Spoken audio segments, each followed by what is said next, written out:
three of us tonight now? Matt's, I think, online. Yeah, I think Matt was gonna. He was.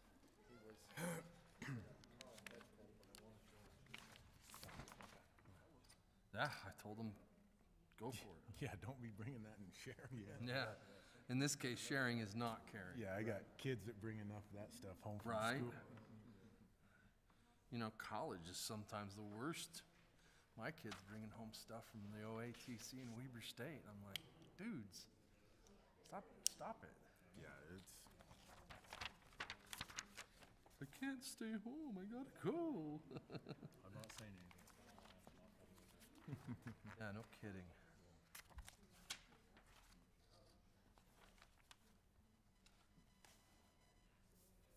Sometimes it's interesting to see all the paper copies, you know what I mean? How what? Sometimes it's interesting to see it all on paper.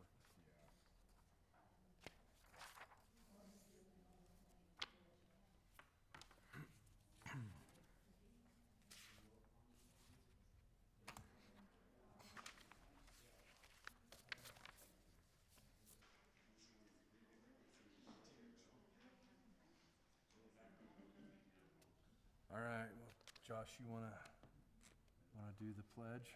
Yeah. Dustin, you wanna do the opening prayer? Yeah. Okay. Thanks. My selections tonight are limited. Limited. You guys can draw straws if you wanna fight over it, you know, so. Okay.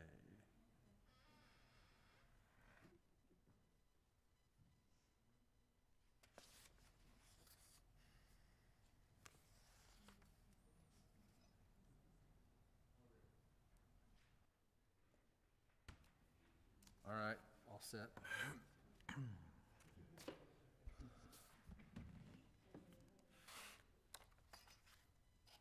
All right, welcome to Planning Commission tonight, our Planning Commission Part 2, I guess you could say. Appreciate you being patient with us with the changes that we had to do. We didn't have a quorum last Thursday, and now we do. We'll get started in the meeting right away. We'll have Commissioner Abelman do the Pledge of Allegiance and Commissioner Skeen to follow that with a moment of silence and an invocation.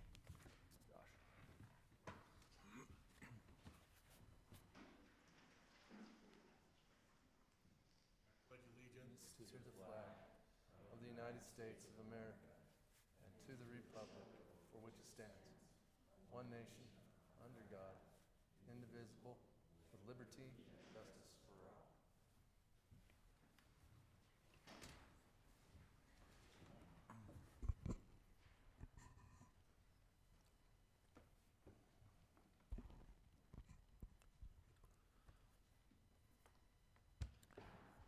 Our Father in heaven, we're grateful for this day. We're thankful for the opportunity that we have to be gathered as a commission. We're grateful for the town in which we live in. We're grateful for this place and for what it offers and for the great community that we do have. We're grateful for this land that it sits on, for our freedoms that we have and enjoy. We ask a special blessing to be upon those who serve and watch over and help our city progress, that they'll be able to find joy in their efforts and in helping us to be the nice place that it is. We're grateful for this country and for our service members. We pray a special blessing be upon those who are serving in conflict at this time, that they may be watched over and protected and be able to fulfill the missions and duties that are brought upon them. We pray that we'll be able to make decisions that will help this city to be the great place that it is, and that we'll be able to make decisions that will be beneficial for all people and help the city prosper and grow. And we ask and say these things in the name of Jesus Christ. Amen. Amen. Thank you. All right, roll call. You got myself, Commissioner Abelman, Commissioner Skeen in person, and I believe Commissioner McBride is online. All right, we're good. I will now read an opening meeting statement to kind of just describe what our meeting will be like here. So just give me a second. Find that statement.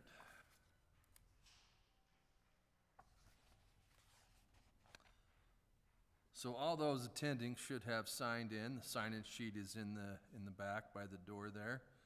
The Planning Commission is interested in receiving public input and treating everyone fairly. In order to treat everyone fairly, it's important that everyone understands that the Planning Commission is governed by Utah state law and Plain City zoning and subdivision regulations. These codes can be found online and contain the criteria that the commission must follow in making its decisions. The commission will make both legislative and administrative decisions during this meeting. Any legislative decision will be recommended to City Council for final approval during their scheduled meetings. Persons making presentations or providing comments shall address the commission from the podium or a microphone and not directly from the audience. Individuals desiring to make comments during the appropriate public comments or public hearing times are entitled to 3 minutes. Persons shall state their name and address and will direct their comments to the commission and may not directly question or interrogate other persons in the audience. Proceedings before the commission shall at all times be orderly and respectful. Audience demonstrations such as applause, cheering, display of signs, or other conduct disruptive to the hearing are prohibited. Any persons behaving disorderly, abusive, or disruptive may be excluded from the meeting. The Planning Commission has adopted rules regarding outside contacts, otherwise known as ex parte communications. Commissioners are not to engage in communications outside of the public meeting regarding administrative applications. If you desire to speak to the commission, it should be done at a regular meeting so your comments, concerns, and evidence are on public record. So having read that, I will ask each commissioner if there have been any ex parte communications since our last meeting. Commissioner Abelman? None for me. Commissioner Skeen? I don't believe so. Commissioner McBride? No. Okay, all right, and I have had none myself as well. So, now that we've got that done, well, this is our allotted time for public comments for any items not on the agenda. If you are here for the items we have listed for a public hearing, which are the shooting range or the rezone of a property on North Plain City Road, if you're here for anything else besides those 2 items, you're welcome to come up now and address the commission.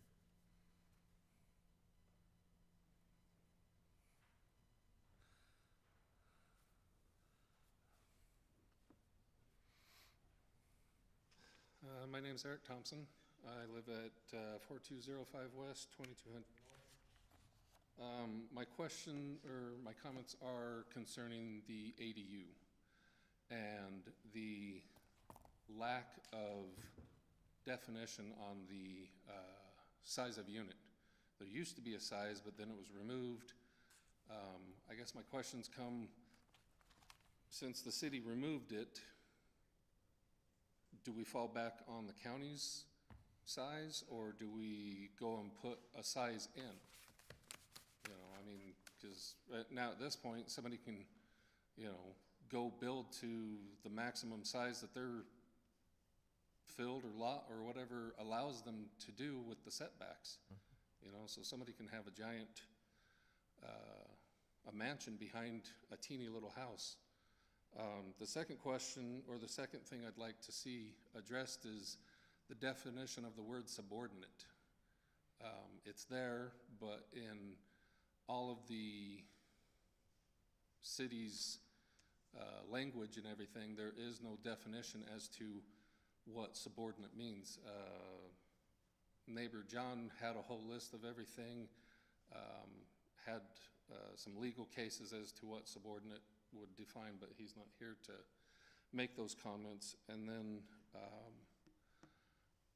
I guess my other question is, with a ADU, is somebody allowed to attach the ADU to a giant shed and then later on eat up that shed and turn it into living space?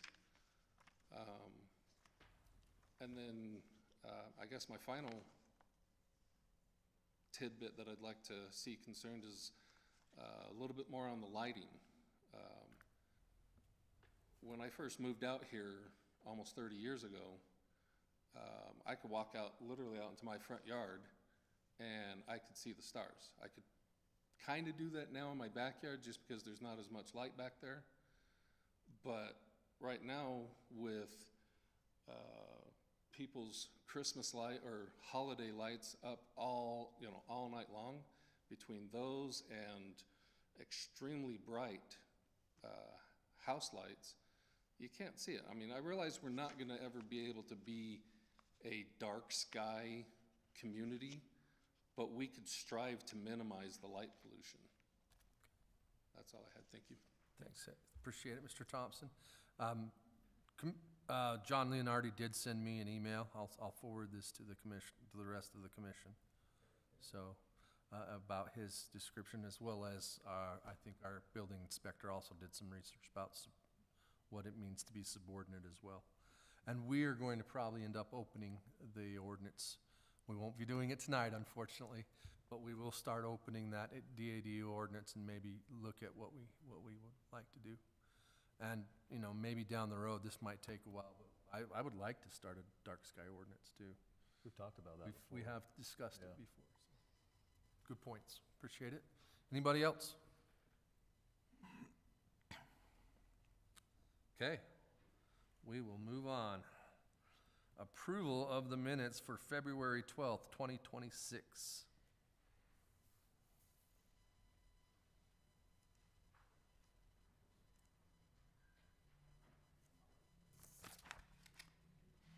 Were there anything in the minutes that you guys saw that we needed to revise or address?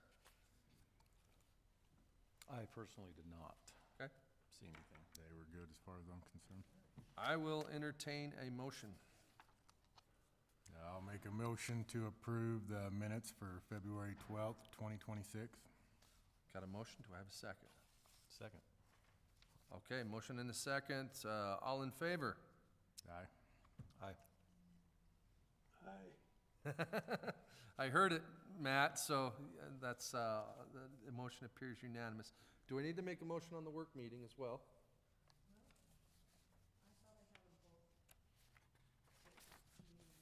Okay, so we're good. All right, then we'll go on. Technical review report. Tammy, I can't get online to show it, but I can describe it. We had the Jackson property, the Coal West come in for the Jackson property a couple weeks ago and present. If any of you want that, reach out to me. I can give you the info that they sent me. It's very, they just presented it and walked through. We kind of discussed good points, bad points, what we liked, what we didn't like, let them talk about it. There's a lot of refinement that they have to do, and the process. They are going to give us a draft of an agreement, which we will look at and be able to review and refine and start. You could forward that to me. I will. Yeah, I'd like it too. I'll do that. It's really staggering. I can imagine. I mean, you're talking 3,400 rooftops overall. And we did talk about what we wanted as amenities, and where they were and where they were phased. And so, you know, if you guys have any questions, you know, I'd be happy to send that to you or answer them best I can. So are they wanting to do a residential overlay on that This is gonna be Or is it just a whole a development? development agreement if we want to do it. I did tell them it was a lot for what we have. I mean, we're almost doubling our rooftops in our town with this, we'll just have to see. I also had some more, it's not on the minutes, but today we had a technical review for, should I wait and do that later, Tammy? I'll wait and do that later. Okay. For the pause, well, we can do it the next planning commission, right? Okay. We had just a company come in and propose a kind of a pet washing station you know, a self-serve pet washing station. Where was that at? It is, they haven't really finalized the location, but they are looking at the grocery store property, Kelly's Corner, on the vacant lot there, about doing that. They asked about, I can just tell you that one, they asked about what they wanted, what we would want to see, which we told them we'd want to see a site plan that kind of showed what they're building, how it's accessed, and parking. That's, We built one years ago up in, probably be Washington Terrace, I guess. okay, We're talking 20 years ago. okay. Busy. And it's people bring their dog. Yeah. To wash their own dog. Yeah, it's, there's a niche out there for everybody. I joked around with him and he said, if I can get my dog into that thing, I mean, it's a three-man job to wash my little collie that I have, my border collie that I have. My daughter put one in her garage when she built her house. Yeah, a little wash for a little sink to wash. Yeah, I totally see how that would be. So I always thought just turning the sprinkler on was good enough, but apparently not. no. My wife wants one. She saw one and she said, I want it. I told her, you find a spot for it, honey. Okay. And then we'll talk about, there was the Fox property, and I'll have to show you that one. So once I get that fixed up. Do you say Fox property? Yeah. I'm curious about that one. So if you can send that one, if you got any information. Sure, I can do that. Well, I can describe it. You guys know where it's at, you know, close to this, just west, couple blocks west of City Center. Right behind it. And they wanted to do an RE15, but when I look at that's why I wanted to show you graphically.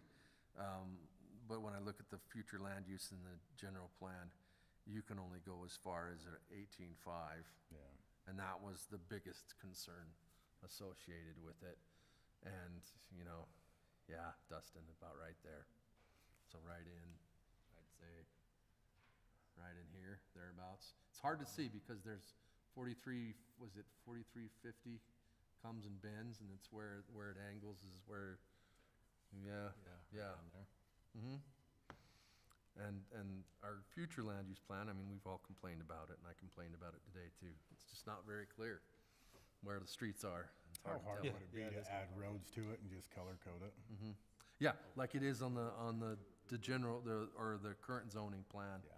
That would be great if we could get that to, and I think I prodded Brad Jensen enough to get And that. even with us opening up the general plan, it would be nice to have an accurate map for at least the next 10 months to a year. Right, Until we get the general plan done.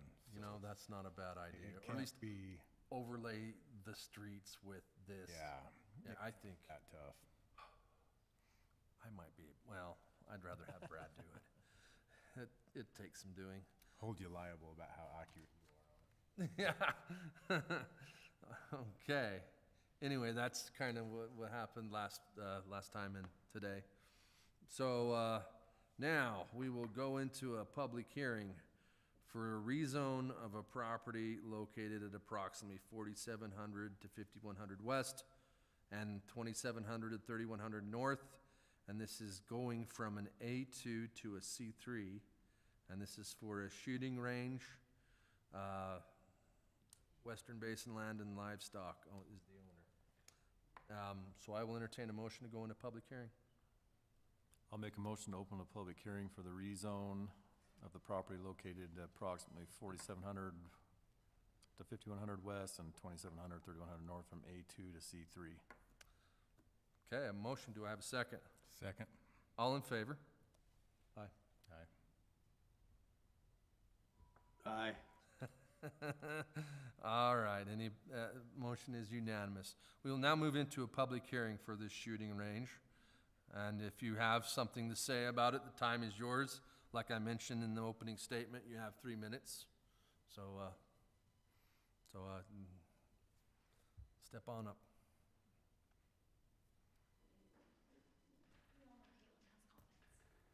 Say what? We all know Caitlin has comments. I'm Caitlin Shaw. I live at 4702 West, 2200 North. And it's less of a comment and more of a question. If this, I'm not opposed to a shooting range out west. I think that's a fantastic place for it. My concern would be the proximity of developments that are being planned to go in. I have lots of kids, and I would not want to purchase a home with my lots of kids where there's a shooting range that is going to be close. Okay. So I see the Weiniger development that has been on the table and talked about and discussed over and over again, and the proximity of the Weiniger development with the shooting range just doesn't make logistic sense if we're putting single-family homes in that development. Okay. So that's all I have. All right, thank you. Is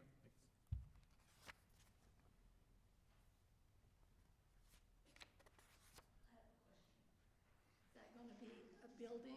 Come on up. Yeah, Really? That's you're okay. If you want, we can bring you a mic if it's too hard to stand. Elaine Weiniger. Hello, how are you? Is that going to be an indoor or an outdoor range? It'll be partially covered. You don't know yet. So the answer is yes and yes. It'll be partial, it'll have some indoor ranges, I believe, and some outdoor ranges, but we haven't gotten the logistics Which way on are it. they going to be shooting? I don't know that I yet. believe the outdoor portion of it is your indoors, but you're shooting outdoors, but there's slats in the ceiling. So it's open, but there's like a But it's space not going to be in shooting between. towards homes? Shooting in, is that correct? Okay. I thought it was just outdoor. Yeah. But we'll have them answer it after all the public comments are done. That's okay. It's just fine. Thank you, Mrs. Weiniger. We appreciate it. Is there any other comments?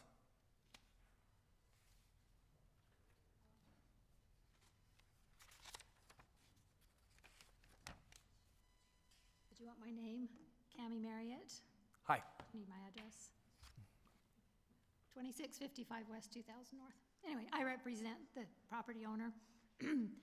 We have worked with these gentlemen for, oh my gosh, well over a year probably, trying to find the best location for something like this, which they're very passionate about, and we're convinced is a great thing, considering a lot of the issues going on right now with public safety and a lot of the people that have been in public safety and suicides and anything like that.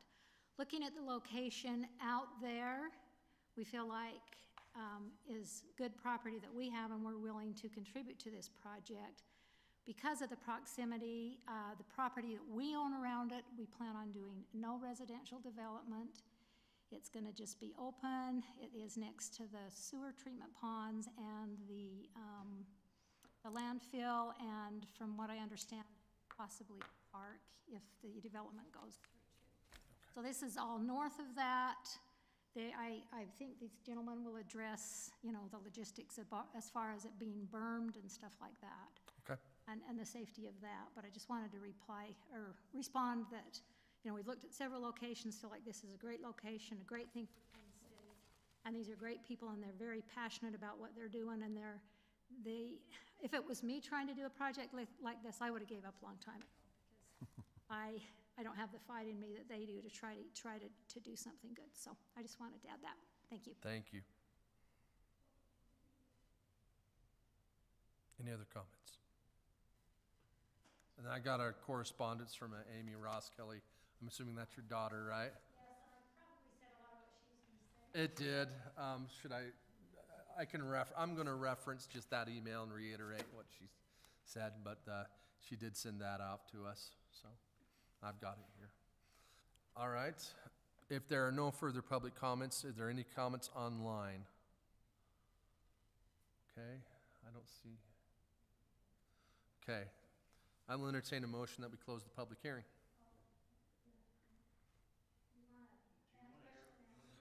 After we go into our motion discussion on the motion, you can come up. I'll make a motion to close the public hearing on the rezone of property located at approximately 4700 to 5100 west, 2700 to 3100 north from A2 to C3 parcel. Okay, have a second. Second. All in favor? Aye. Aye. Aye. Okay, very well. Now, we'll move into a discussion motion for the rezone of that property from an A2 to a C3. So if I have a representative from the owner to come on up here, take the podium now.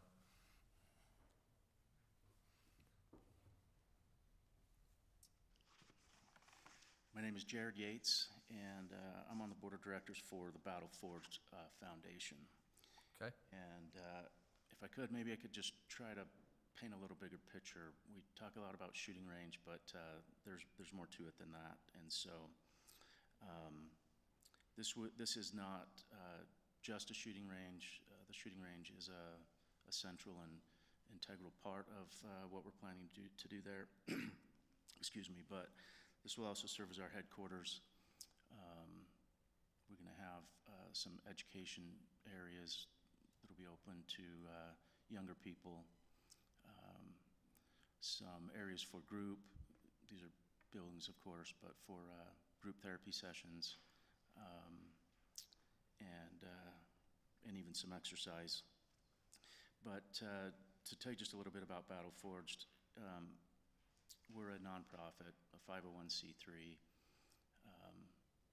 incorporated in the state of Utah, recognized by the IRS for our efforts towards PTSD and suicide prevention, specifically with veterans, law enforcement, and first responders. I think we're all collectively kind of mourning the loss of the 6 service people that we lost in the current conflict. But what doesn't get brought up enough is that today we lost 22 veterans to suicide. And every single day we lose 22 veterans to suicide. The statistics are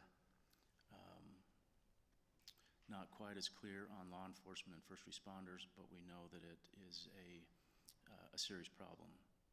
Their tour never ends, and every day they go out and see some of the worst of mankind.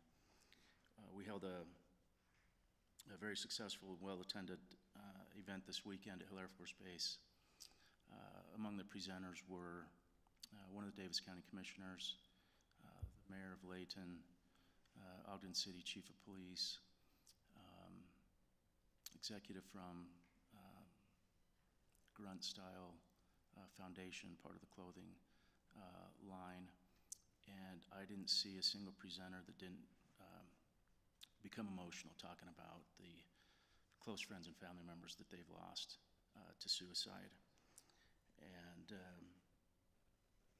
so we are passionate about it, very much so. Our board of directors consists of former law enforcement and SWAT officers, former naval intelligence and CIA operator, Air Force intelligence. None of us get paid.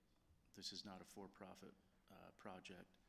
We're trying to make a difference, and we've seen a difference. It's a lot of effort, but it takes a lot to get these tough guys to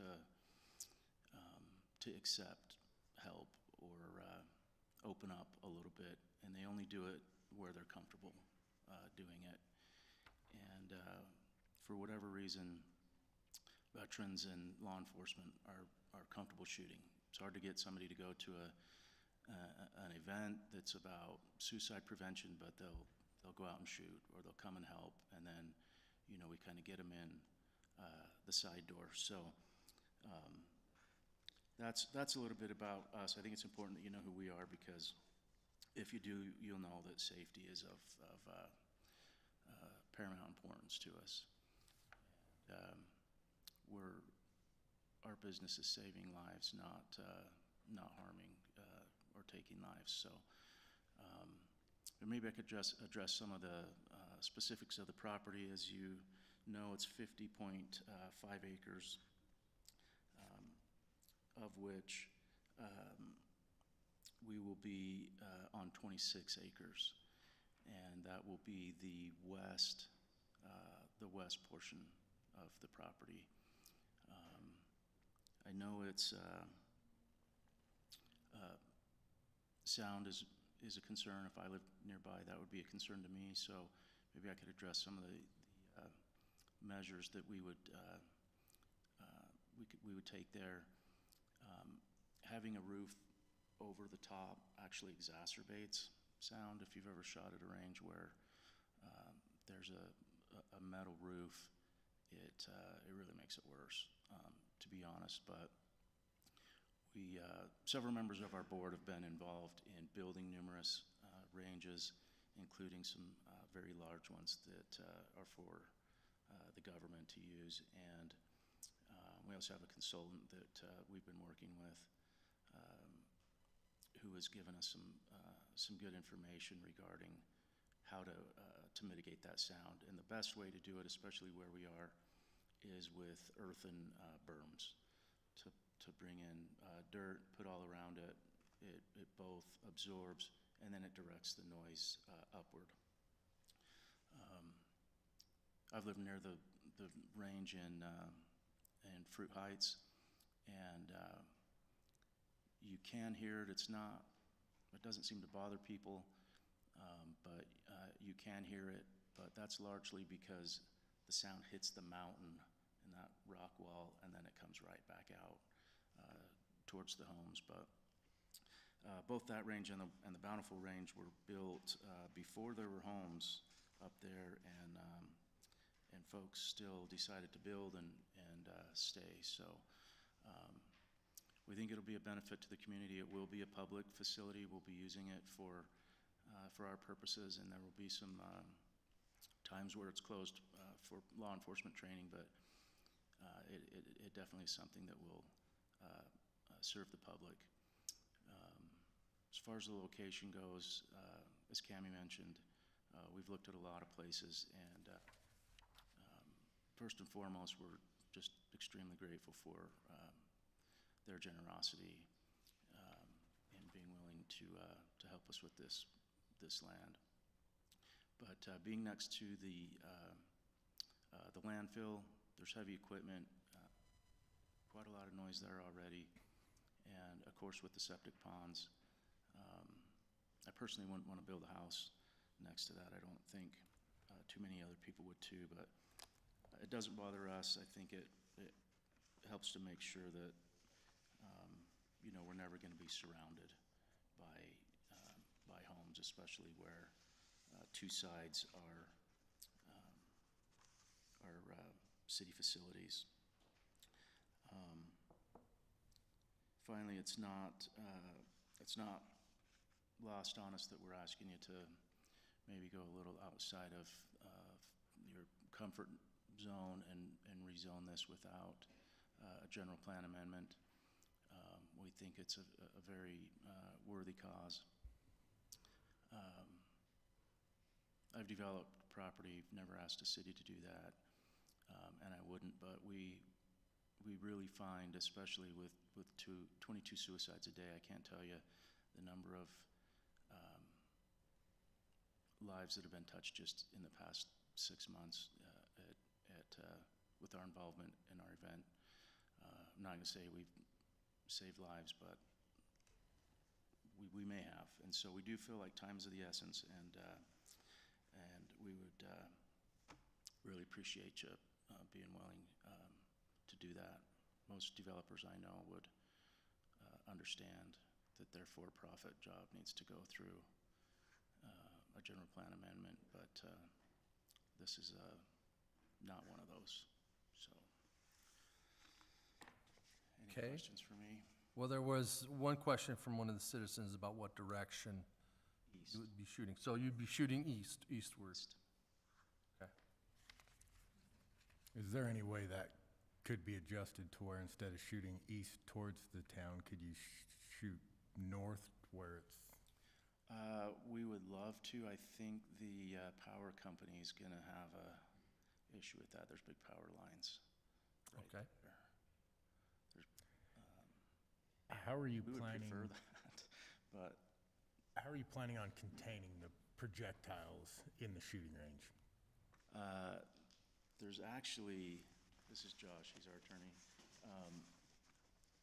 it's actually a revenue source. You want to collect your projectiles because you sell them, but there's machines that you can buy that roll them up. Well, what I mean is when they're being fired, I know like Weber County's range, on their 300-yard range, they have roof sections down the range every so many feet to where if somebody does shoot at an angle upward, it can't get out of, that's what I'm more, Okay. as a safety. Misunderstood. Yeah, absolutely. So berms, and then where there's a potential to go above something close to it that's gonna block it and knock it down. The engineers will design that to make sure that there's not an angle where you can shoot over the berm, Okay. have it go towards homes. And I think that's another reason why it's Josh Yates, counsel for the foundation. I think that's also why it's a conditional use permit, to be able to have the city's input in some of those things. Wait, is it this north and south? Because you're saying how the Weaver County range is That's east. Yeah, so. dividers going down at this, This is east. can't. Yeah, so like every 30 yards or whatever, there's a divider. So there's nowhere inside the range that you can look and see the sky. Even though there's daylight and whatnot coming in, if you walk down the range, you're gonna get rained on every 30 feet. But the projectiles can't leave the inside of that range. If somebody fires around, it's not gonna go anywhere. And are you guys envisioning anything like that, or are you envisioning more just a big berm with an open to you see the blue sky type deal? So if someone was holding a gun at this angle and it misfired or something like that, it would, We do envision that, absolutely. So that's kind of the design you're thinking is similar to this Weber County range-ish? Similar, Similar, okay. As far as downrange would go? right. Yeah, okay. There'll be some pretty good sized berms, which And- will really help offset. Now, the entire property is zoned A2, is that correct? Correct. Okay, and it is surrounding a C3, which is our wastewater treatment and our landfill expansion. Okay, So you look at that range there, this is, so see how it's got the things yeah, to where if you're shooting from right here, no matter what angle you shoot at, that bullet cannot leave what that range is. And this is actually a 300-yard range where they're proposing a 200-yard. right. I didn't got grass in there, I didn't realize there was grass. Okay, yeah. Does that make sense? Like if you're trying to throw a football at a picnic in the pavilion, it's gonna hit the top.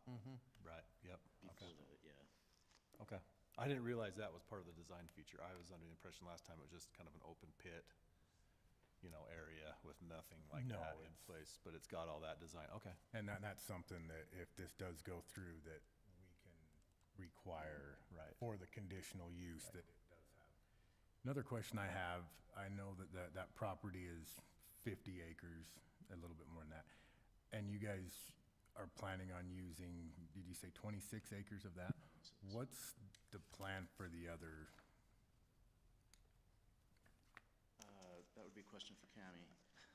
Any plans for well, the city's looking to expand, I know, so I think she was talking about 6 acres And yeah, for the city. Oh, is that what I'm seeing on your site plan here, is the landfill expansion?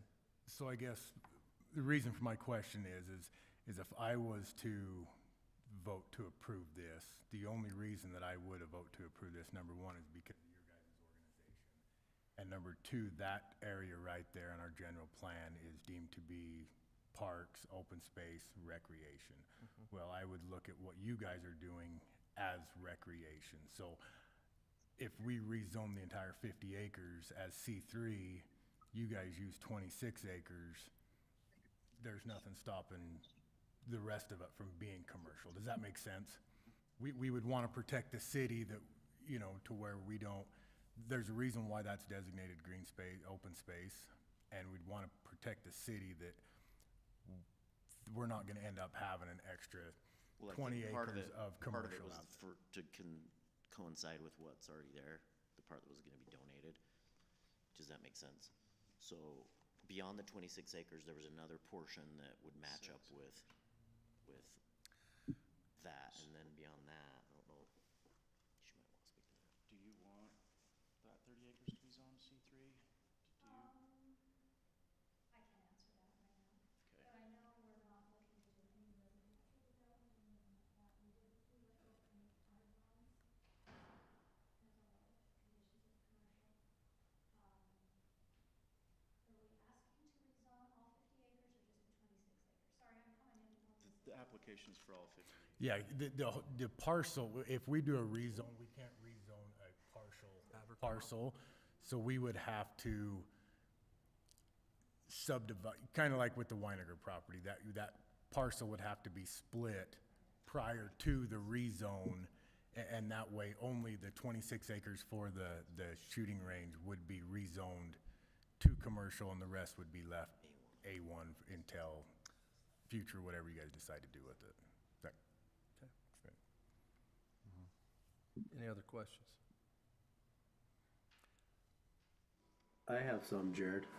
All right, Matt. What kind of traffic do you expect to come to the facility? Why I'm asking is that road's pretty narrow. It goes down there. Don't expect a lot of traffic. I've been to a lot of shooting ranges. I've never seen them have a whole lot of traffic, but I'll tell you, there could be more traffic if we were having a meeting or an event for the foundation. Right, and that 20 was cars, maybe. Yeah.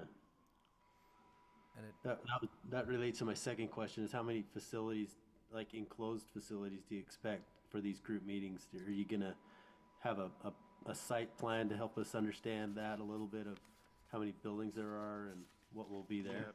There's a site. Have a site. Yeah. Possibly 3, Oh. with an area for future development. how big are those buildings? Not big.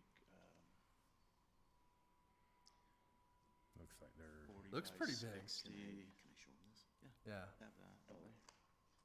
You can show it to him if Have you you guys seen this? Isn't that part of your? Sketch? yeah, but we could probably read that one a lot better than the one. Looks like they're about I have to have 100 feet wide. That's not the same, is that the same as this? You're counting parking spaces? No, these are so the covered shooting range. So you got your covered shooting canopy, and then this is, An area, see, the buildings can be dual use, both for, education, for a group event, and, those can be dual use. So that might be one building, not two, and then headquarters. And it could be attached. It may be headquarters attached with a building that has more open space for education, training, et cetera. And then there's also discussion about an exercise facility.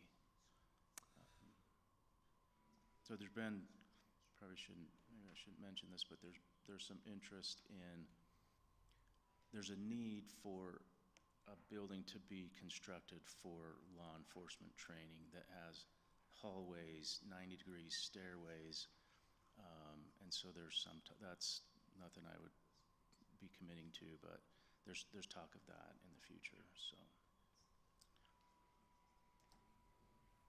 Okay. How many, like, what's the hours, like, what do you envision, like, the days and hours? I don't know. It wouldn't be after dark, and it wouldn't be before sunup. Right. And, Hard to say right now. Some days it would be closed if law enforcement would, And- they don't want to have anybody else there when they're, And you would be open on weekends? yeah.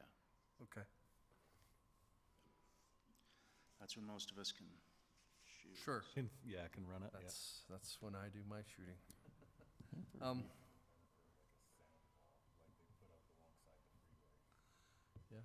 Don't know. I mean, so one of my questions is gonna be is like where, because obviously I've gotten some feedback from people in the area, I mean, and I hunt, when I'm hunting deer, for example, I mean, I can hear rifle shots from 2 canyons over. It ain't loud, but I can hear it. Right.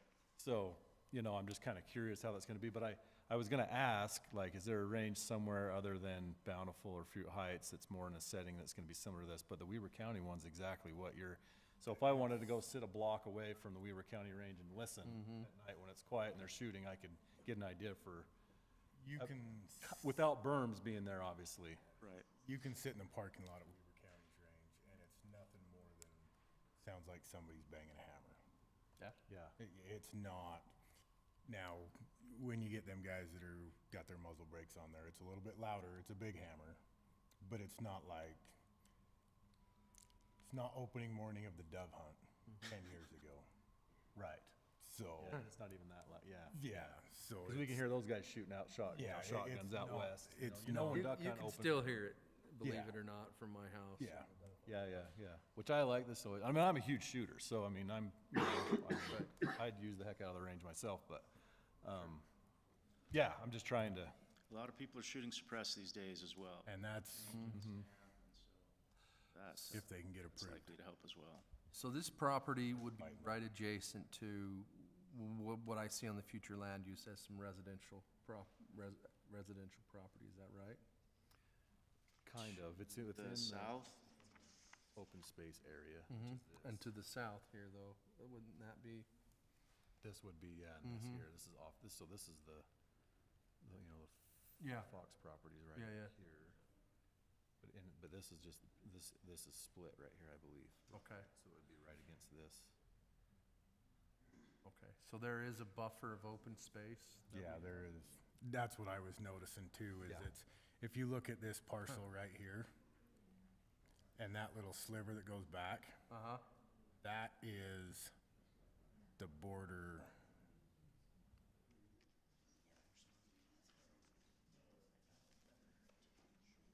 That's that little sliver right there. Okay.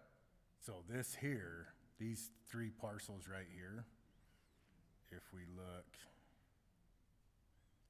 1, 2, 3, so that's all a buffer of green space before that residential starts. How much space between that and residential do you think? Well, by the looks of it, It's hard to tell on our map, but.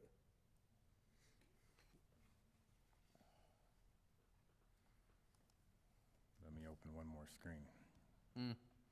It's okay, Josh. It is hard to see. That's why I'm, No, I understand what you're saying. yeah. I guess my biggest concern is that there is, you know, we already have a C2, a C3 zone, which is the land, the sewer treatment, and then the proposed landfill expansion.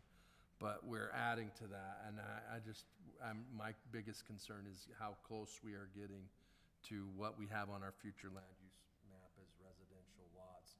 And I envision a C3 zone as being more separate from those residential lots and having a buffer of a C2 or a C1 zone to mitigate whatever's going on in that C3 zone.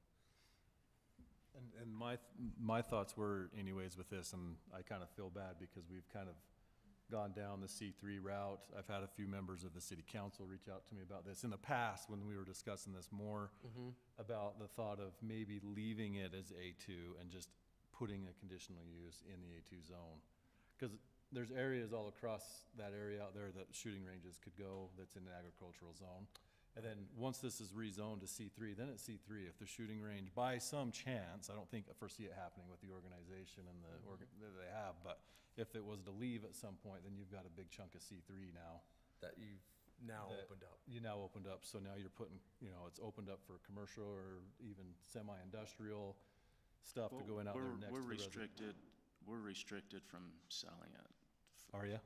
like that. We can't, we're a nonprofit, so we couldn't sell it to a developer. So, That would help. So for sure, I would say that the 50-acre parcel doesn't go C3, but I would almost just leave with A2 our, as now. with our general plan designating that as open space, parks, recreation, where we don't necessarily actually have a zone for that, we couldn't put a conditional use in that zone. Not the way our ordinance is currently. Yeah, but like you're saying, if to add a conditional use for a shooting range in the A1 or A2 or whatever it is, it's conditional use, we have to approve it, or we have to, approve it in order for it in, and how many people are gonna put, you're not installing gun ranges. No, You know what I'm saying? One gun range is gonna, which we currently don't have in our, Yeah. as our zoning uses. You know, it doesn't have, we don't have in our A1, A2 zones. That list, I think we only have it listed in the C3. in the C3. And I think we just added it to the C3 Mhm. not long ago. We just did. We added it for this. For this, Yeah. yeah, so, I don't know. I'm kinda half thinking about, I'm not comfortable doing the full 50 acres, you know, I mean, if I would consider the 26, maybe. Okay, And that's with me. Not the I would- 50? I would have to do, it would have to be just the property for the shooting range, for me to, Yeah, I just don't wanna put a big piece of commercial C3 down there, it's not anywhere near the future Yeah. land use. It's C3 now for the city, for the landfill and stuff like that, but obviously that's not going anywhere. Or, my first option, I think, would be to add a conditional use for the shooting range in the A2. Or, that's the second option, which I'd entertain, is just rezoning the shooting range portion and then leaving the rest. but can we do that since the application already says? It would have to, yeah, that's the problem, is it would have to change. Yeah, they would have So to. the application as is now would have to change, or if you were to add the conditional use to A2, then the application, well, I guess it would still need to change to. They could amend the You could application, amend it. but that would be easier. Well, you wouldn't need a rezone at that point, so the application. would Yeah, be- and they wouldn't need to subdivide that property. right. So it looks like we're leaning more towards a table and have the motion, have it amended and resubmitted, or a denial. Well, we would have to change the conditional, we'd have to change the A2 zoning to allow a shooting range as a conditional use.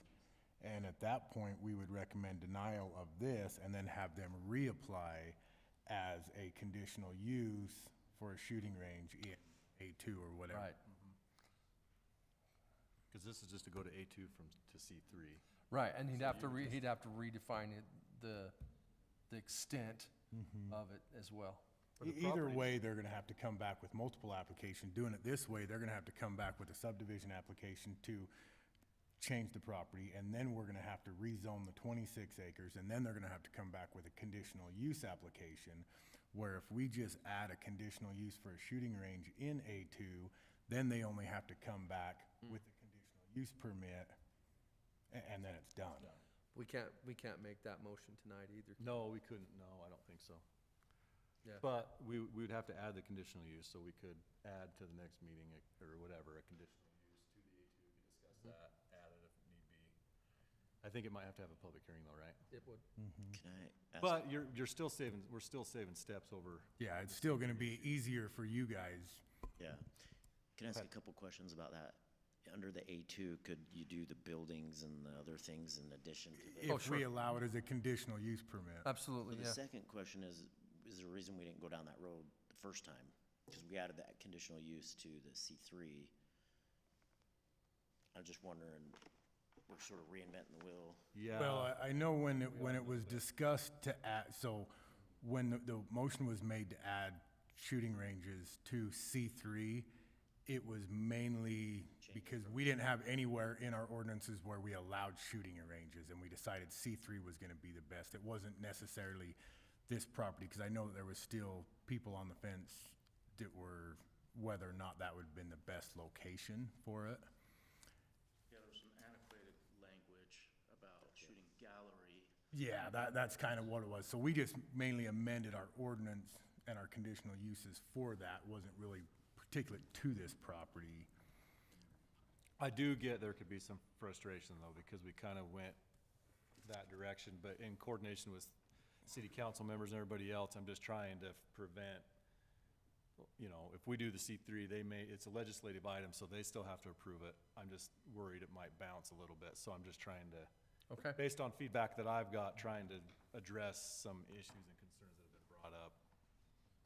Thanks, Doug. I appreciate that. I guess my question is, I've been to a few meetings prior to this over the last year. and we were headed in the direction we're here tonight, and all of a sudden it looks like the wheel is turning a different direction, and it's a little frustrating. Yeah, no, I completely understand. So, you know, and I can't answer to the remainder. I think we just were zoning the parcel because it's a parcel. We have to subdivide, you know, that just basically buys more time for things to change again, I guess I could say. Right. So, anyway, that's my question, or my comment is, what's happened to this point looks like is kind of irrelevant now. Yeah. Okay, thank you. Yeah. So let me just ask a question to you guys while you're there. So in my mind at least, it seems like it would be easier to keep it A2 and just go that way, because if we do the subdivide and we do and then all those, we're gonna go from 3 different things down to 1, basically. Is A2 gonna allow for our buildings? With the conditional use, we will allow everything that's on your application. So everything that's, For Part of example, religious buildings, churches are allowed in an A2 zone, which would have an enclosed building or multiple buildings as part of it. So what I'm getting at is, yeah, you would be allowed, if that's the direction we head, to do those types of buildings. your facilities wouldn't have to change because it was kept A2. But the amount of steps, because I'm not comfortable with rezoning the entire 50 acres as C3, only the 26 that you're planning on using. So at that point, now you're gonna have to do either a lot line adjustment or a subdivision application to break that 26 acres off of the 50 acres. So there's one application you're gonna have to do. Then you're gonna have to come back and do the rezone application for that 26 acres that just got subdivided to C3. And then after that, you're gonna have to come back and do a conditional use application. So you're gonna have 3 different applications if we go down this route. If we just change our ordinance to allow a shooting range in the A2 zone, at that point, all you're gonna have to do is submit a conditional use permit, and then we approve the conditional use permit and you build your facility just like you planned. Does that make sense? And does it, from the people you've talked to at city council, is that something that you think because they've got to bless the change of language Well, I think ordinance as well, correct? we're gonna have to turn something in, a recommendation in to, as part of our motion tonight, which would go to city council, and that would be where you would get your input from them. I really can't gauge what the city council will say or do. That's kind of across the board on. Yeah, I think that Yeah. they would be totally- willing to approve it this route. I don't see any problem with them being willing to approve it, going the conditional use permit and allowing the shooting range in the A2.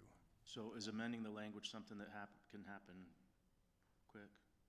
Or is that? Unfortunately, no. Well- It's a legislative change, so we'd have to have a public hearing. We'd have to open up a discussion, provide a revision to our ordinance, then recommend that to city council and get that approval. Public hearing at planning commission and then city council? Yeah. And what kind of a time frame are we looking at for? We'd have to announce it. It would come in probably next month to us, where we'd have that public hearing. Well, we'd have to have a motion for the public hearing first. So that's one meeting for that motion. The public hearing, then the discussion and motion to the city council, then city council. So you're talking 3 planning commission meetings roughly and 1 city council meeting. But you're still that far out going this route because we're gonna have to have the lot line adjustment or the subdivision, which is gonna come to us in a meeting. And then you're gonna have to come back for another public hearing for the rezone, which at that point, we're gonna recommend it to the city council. So that's gonna have to go to the city council. And then you're gonna have to come back for the next meeting for the conditional use approval. And I'm not sure, does that have to go through the city council also? Yes. Yeah, so Because it is a legislative. it's going to be the same either way. we And do it keep as- in mind too, we are opening up our general plan, so a lot of our meetings will be general plan related in the near future. So is that drawing I have right there, is that the full 50 acres? Do you know? No. Or is that just the 26 acres you're showing highlighted? Okay. Because that is,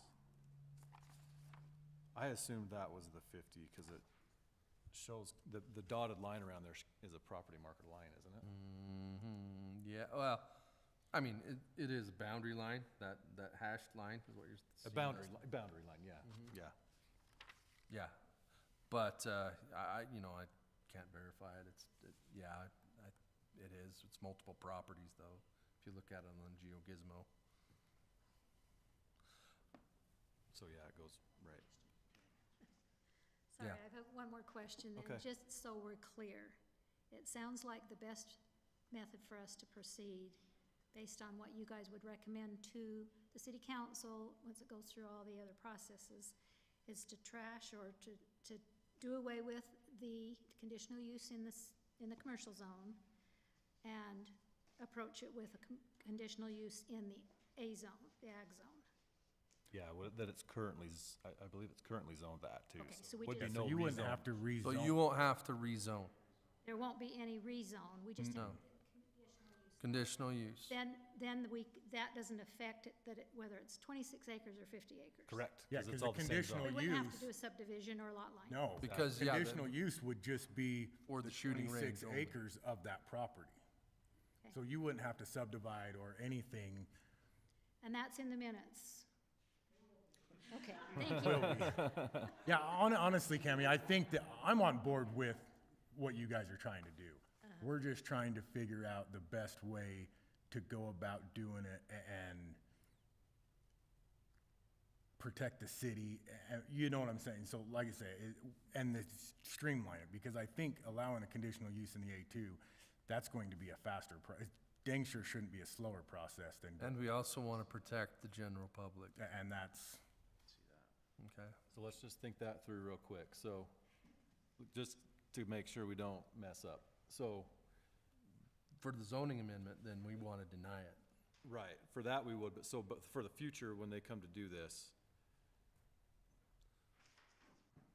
Now, there's gonna be, this is the because this is showing a boundary line around the deal right here. But there's still another 25 acres. Is it 25 acres, the landfill expansion acres? you got this property right here as part of that parcel. So this frontage property where that feedlot is, that's part of that parcel, and then it goes on the north side. Oh, and then it comes back down south. Oh, that's showing right here, isn't it? This piece comes into here. Click on it. Just stick your finger on it. No, the other property, the one we're talking. This one? Yep. That's your boundary lines for that parcel. So it's actually including the frontage on 5100. Oh, That's one yeah. parcel. Yeah. Wait.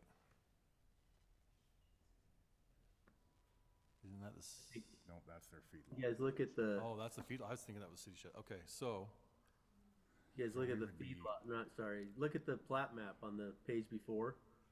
The 50 acres is just that 1902700, whatever, 7 lot. yeah. That's almost 50 acres, and so we're not going too far past the boundary line that's on the east side of that lot. I right, think it probably goes a little bit east of that because it seems like it's a bigger chunk east of the the lagoons than what that slot looks like on the plat map. So Matt, if you look at it, the property on the west side of the sewer ponds is actually part of that parcel. Oh, yeah, it is. Huh. I just saw that. It says see that number, doesn't it? So that's the same Yeah, it goes lot. all the way, yeah. right. I should've used GeoGizmo when I researched this, I didn't, so it didn't highlight. No, you were that. I using- just thought you it were was that using chunk, That's yeah. why, that was yeah. my thing about Yeah, I should've used it, that's my bad. just the 26 acre. Yeah. But like I I'm just say, if using we do Google the conditional use in the A2, then it won't matter, because our conditional use can pinpoint exactly where that goes. Okay. So if And- if we deny this tonight, we've got to give some good the reasons why we are denying it as part of the motion. So here's my next question. If they come back with a conditional use permit,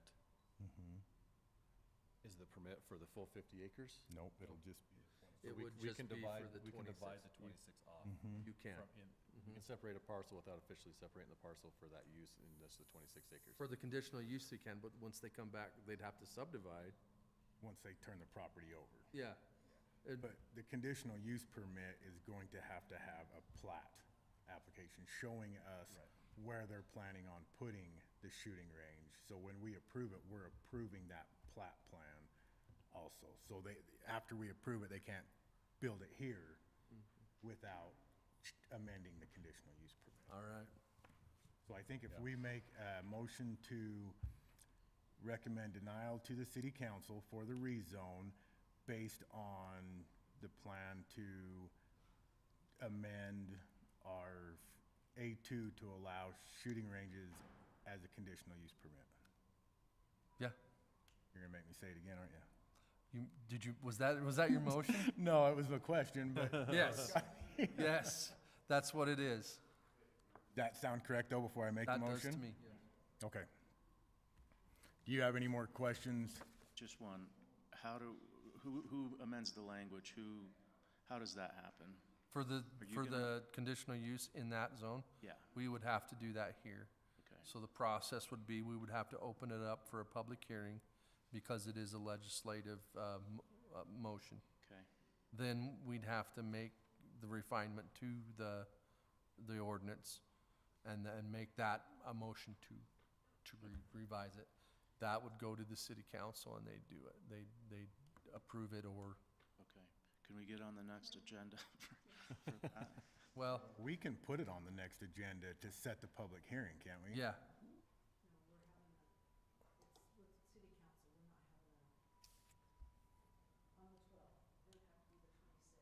Yeah, it would be. So when we talked to Diane, didn't we, like, certain things we can, if it was quick legislative action or whatever, we could put it on the agenda? That's just a quick, make a motion to set a public hearing, right? Right.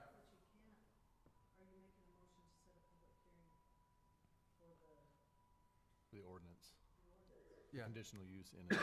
So we could set it on, say, the 12th for our 26th meeting, couldn't we? We have to develop the language and have it written up, right? And then There is approve no that. language, it's just adding that conditional use. We got a list of Switching it. conditional uses, all we have to do is add it, just Right. like we. Move it from C. You could cut and paste the same language. Yeah, you could, yeah. Well, C3, cutting and pasting gets us in trouble. Yeah.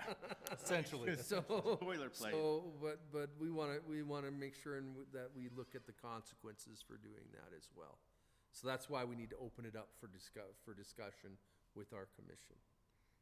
So it will, it will happen the same night. It won't be just a simple, hey, let's do that. It will, we'll have our commissioners discuss it and do it. But it is something that would take, public hearing, discussion, and then motion as part of it.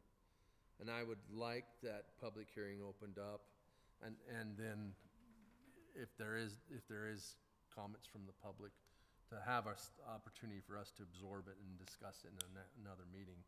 But I don't know if we can do that with the schedule we have right now. So, maybe we'll do it that night. Okay, we'll So talk we about can it. attempt that for sure, yeah. Okay, Make sure there's no legalities or whatnot, but. All right, follow up with you. all right. I will entertain a motion. I'll make a motion to recommend denial of the rezone for property located at 4700 to 5100 west, 2700 to 3100 north from A2 to say A3, or C3, parcel 190270007, based on the reasoning to look into allowing shooting ranges in our A2 and A1 zones. Okay? Okay, That was a lot of, yeah. I have a second on that. I'll second that. Motion and a second. Any further discussion? Then all in favor? Aye. Aye. Any opposed? I don't know why I asked that, it's just a reaction. It appears unanimous. This will go to city council. Now, that we just recommended the denial, the city council will finalize it. So, I think I am slated to be there for Thursday? It's not. So it'll be the next city council meeting. Okay, so, what meeting would that? That'd be on the 20th, right? That'd be the next city council meeting, or 19th, excuse me. That would be the one. But I'm going to the meeting on the 5th in 2 days. I will bring that up to city council, so they are aware of it and what we discussed. So, okay, we will do that. Thank you very much. Thank you for being patient. Sorry for the confusion on that one. Yeah. Our lack of experience, maybe. Well, and this is, One of those, this is just further, you don't know what you don't know. no. Yeah, And to have a professional planner in here, to help us with that would have been extremely helpful, And I think that you have, which we're trying to get. you kind of threw a wrench into it, but I think it was a good idea. I like the Adding the idea. conditional use to the A2 rather than rezoning it to the C3. Okay. You know, I never thought of that before. I don't think anybody thought of that before. All right. Let me find my Everything, but I think it was a good idea, and I think agenda here. then doing it the other way. And like I say, they was gonna have to subdivide it, because No, it was quite a thing. Let's move on.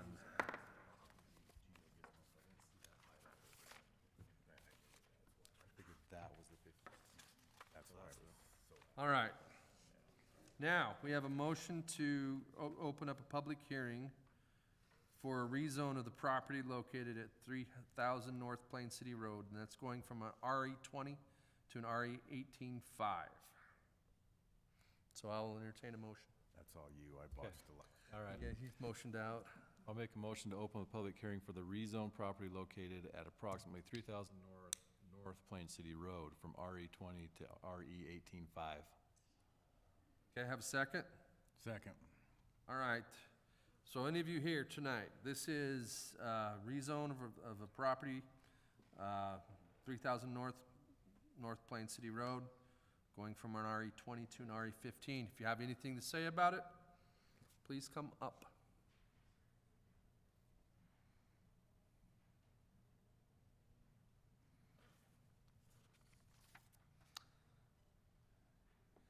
Anybody online, please raise your hand. Okay. Hearing none. I will entertain a motion to close the public hearing. I'll make a motion to close public hearing for the rezone of property located approximately 3000 North Plain City Road from RE20 to RE18-5. Okay? All in favor? Oh, wait, I need a second. Second. All in favor? Aye. Aye. All right, motion carries. Now, discussion motion for the rezone of the property located at 3000 North Plain City Road, going from an RE20 to an RE15. Mr. Jason Green? 18-5. or 18-5, excuse me, sorry. I think Let's it not get people too upset about that. beat this one to Yeah. death. I don't see any Yeah, further discussion on yeah. this. 18-5. Mr. Green, how are you tonight? Good. Okay, Just ready to change it from RE20 to 18, just as a general plan. so that's straight up what the general plan is? Yep. Yeah. So you originally came in, and it's just to give a little background, you originally came in, wanted to do an RE15 because of the vicinity to the Power lines, power correct. lines. But you found it that by doing an 18.5, you still get the, Correct. okay. I lose a lot anyway, so I'm just gonna widen the 18.5 lot. So it's a win-win then. Yep. Okay, any questions? Nope. Pretty familiar with this one. Yeah. Okay, I will entertain a motion. I'll make a motion to recommend approval of the rezone for property located approximately 3000 North Plain City Road from RE20 to RE18-5. parcel 190220001. Have a second? Second? All in favor? Aye. Aye. Okay, motion carries. Thanks. Thank- All right, discussion motion is set a public hearing for March 26th for a rezone of a property located at 2500 North, 5100 West, and this is going from an AG to an RE 18.5. So this is a public hearing on the 26th. You ready for a motion on that one? I'll make a motion to set a public hearing for March 26, 2026 for rezone of property at approximately 2500 North, 5100 West from Ag to RE 18.5. I believe it's A2 to RE 18.5. Yeah, I think you're right. I don't think we have ag. Okay, I'll second. motion and a second, all in favor? Aye. Aye. Motion carries. All right, discussion motion for Kelly's Cove, a conditional use development agreement. Mr. Brian Bingham.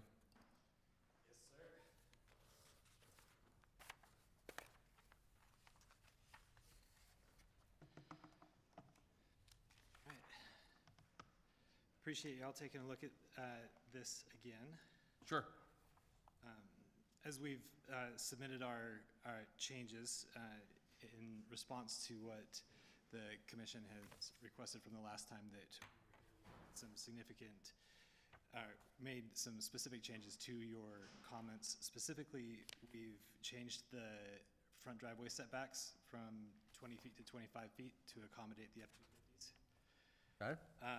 We have cut out the existing home from the subdivision, and so that has dropped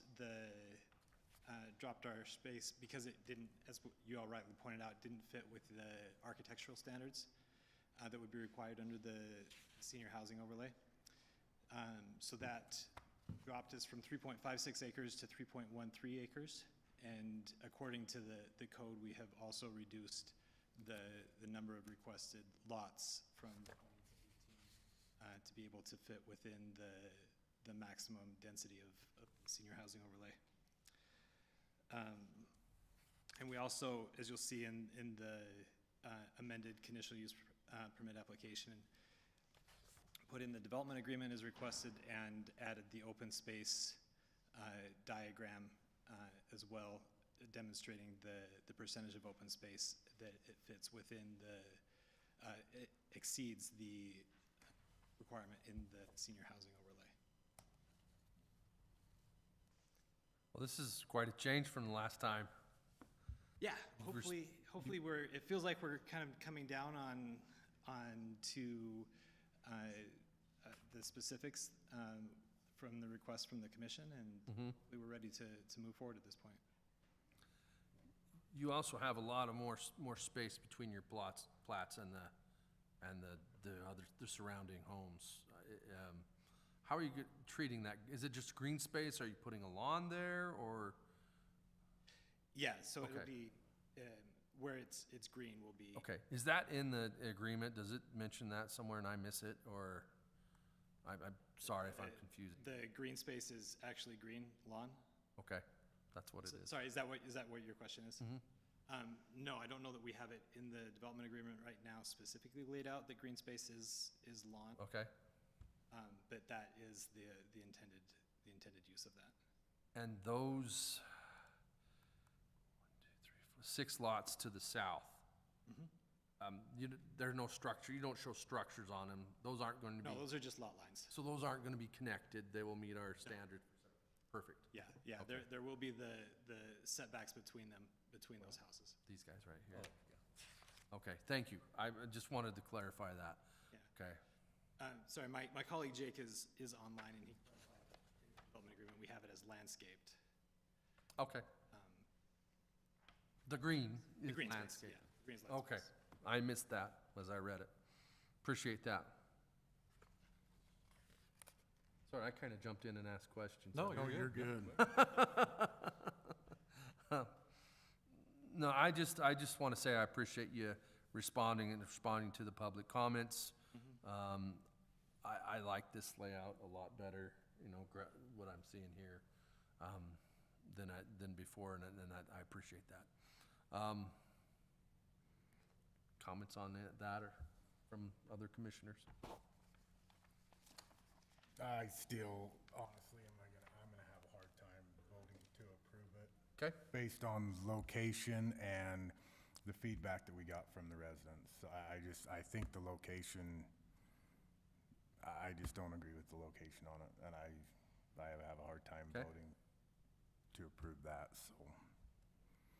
So based on, you know, previous discussions, I'm gonna maintain my consistency on this. Sure. But I'll go through it and be a little more specific. All right. 10.7-6, Planning Commission consideration in senior overlays. It goes through about 10 things. So out of those 10 things, A is design. The design, exterior materials, housing type, and quality of buildings and their relationship to the site and their relationship to development beyond the boundaries of the development. I've said it before, and I still hold strong to that the twin home portion of this is, you can call it a twin home, you can call it a duplex. To me, they look the same. There's 6 of them proposed in this development. We only have, to my best of my knowledge, 5 of them throughout our entire city, with the exception of some of Still Creek, which is a PRUD from years ago. That hasn't been good for the city, really. It's been a nightmare. So I would not be in favor of this development based on the design factor of twin homes and shared wall. I believe the closest one that does exist in the city outside of Still Creek is about a mile to a mile and a half away from this proposed development. And it's not a senior housing overlay, is it? It's not, no, it's just a duplex on a 100-half-acre lot, Okay, whatnot. right. From the grocery store, right? No, from the proposed development, there's a duplex literally across the street, next door to me. Yeah, let's keep okay, sorry about that, but. And then the next thing is in E, it's density. It says that the residential density of the surrounding lands, either existing or as indicated in the zoning map or master plan, as being desirable for future residential density. The 2250 road that goes down towards this development is like the gateway to A2 property, and currently RE20 zoned property. So as far as density goes and fitting into the existing area and community, in my opinion, this doesn't fit. It's just kind of a pocket of density in the gateway down to and in our A2 to RE20 areas. And then thirdly, G, open space and amenities. This is the value to the community of the open space to be preserved and the amount and quality of open space and amenities. I don't feel like the open space in here is quality open space. A lot of it's narrow strips behind the patios of the twin homes, behind the patios of the single-family homes. There's a small pocket that I consider relatively usable on the west side of this, and it offers the only thing it's offering is a gazebo with a barbecue grill. But that's the only large space of open space that's readily accessible to the community. There's a little pod that's a little bigger on the east side, but with the road ending there and that property to the single-family home, it doesn't look like it's really that accessible. So a lot of it's, like I said, in backyards, it's side yards, so we're obtaining open space requirements, but it's not, in my opinion, quality open space available to the public.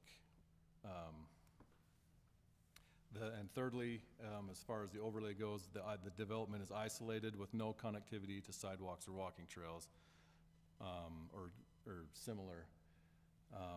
So not having that connectivity, kind of being a little island out there. A lot of the senior housing overlays, I see people out walking, going across the street to parks.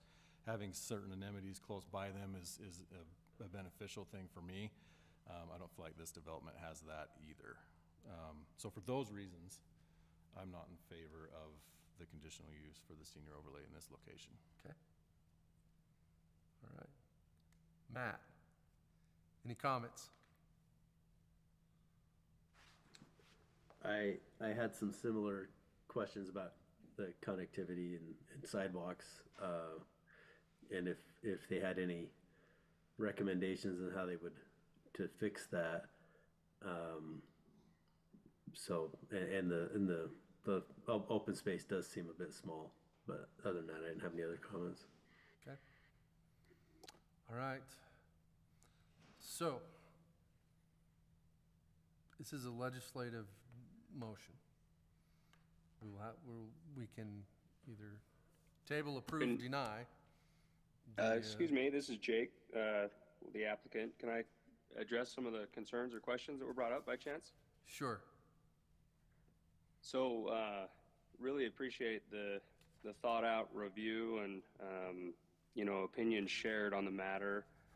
And I understand the context and the backing behind those thoughts. But they are opinions. We have met the constraints, we have met the requirements, we have met all of the conditional items proposed in your senior housing overlay code. We are 4.5 months into this process. We just heard an applicant that wants to do a shooting range with a conditional use on an agricultural zone, and you want to put them on a special meeting with special timelines. Like, I don't understand how you hate twin homes for senior elderly people so bad that you're trying to find ways not to allow us to proceed. We meet all of the conditions in your code. You can look at your attorney and ask him if we've met those conditions, and he will say yes. And we will pursue legal action if we cannot find a way to proceed with this great community and development. Just because you don't like attached homes does not mean we can't follow and adhere to your requirements. I don't believe that is what was said. That's exactly okay, what was said. And well, I am not going to take that from here. So I'll either put you on mute if you're going to continue that. But I'm just saying. But Commissioner Skeen was reading our ordinance. Are there conditions that we do not meet that we can meet and adhere to?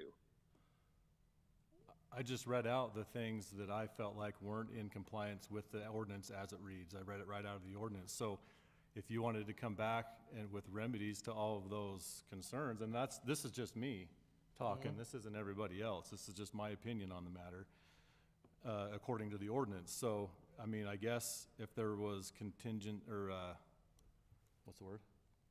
Conditions? Conditions. Every condition you've given us, let him we've met finish. or changed. Let him finish. If you can remedy those conditions, I guess, I would feel differently, but, I haven't heard any remedies to those conditions, so. I read right out of the Planning Commission consideration, and I gave specifics as to where I didn't feel like it met the ordinance. So maybe if I can clarify then, my understanding of the process is that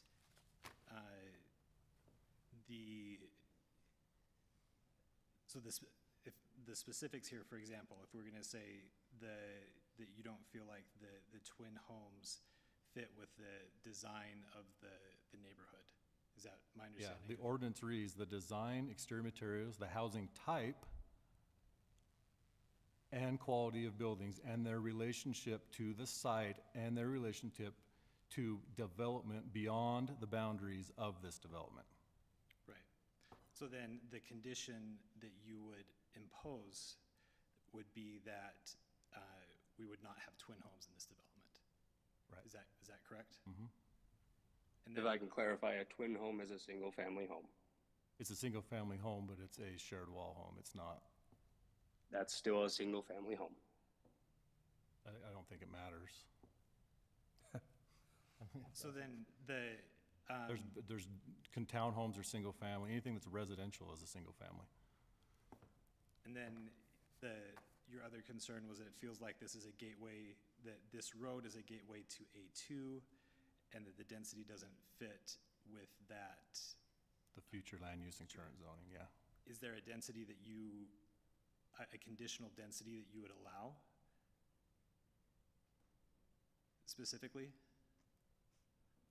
I would allow what's either it's zoned at now or what the future land use map shows for that area. I just don't think that taking a 3-acre piece of property that's surrounded by homes that are already there and saying that we're gonna do a senior housing overlay just so we can maximize the amount of rooftops is a great idea for that area. We have senior housing overlays in the city, and I think they're great for the location that they're at. I don't see that this location being an ideal location for a senior housing overlay. So right now, the lowest, the highest density that you can get in single-family homes in Plain City is RA15.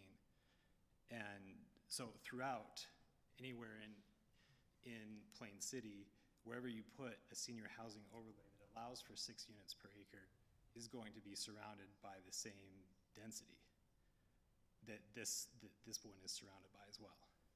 We have a senior housing overlay in the center of our town that's surrounded by roads. It's not surrounded by, in people's backyards. We had a public hearing, the residents came in and expressed their concerns. They were very adamant about being against it, and I think that, you know, I know that me as a commissioner, I need to do what I feel is best for our residents, and by them expressing their opinions at a public hearing, it tells me how they feel about it. So the most dense that you all would allow here is the RA15. Well, I'd have to confirm that, but I've been against this since day one. I think it's a horrible location. I've told you guys that I think it's a horrible location. When I read our ordinance, the way I interpret our ordinance is it's a horrible location, and you guys have continued to push the issue and Now threaten. And now Yeah. threaten legal action, which I didn't I threaten. chose to I stay said we may silent have with an that option to comment. do that. I'm glad Commissioner Moss spoke up, but I've been against this development since day one, and I'll continue to be against this development on the basis of the location and what it provides for the city. And I feel like when I read the purpose and intent of that ordinance, I feel like my recommendation of denial falls under that ordinance. Understood. the future land use there is 18.5.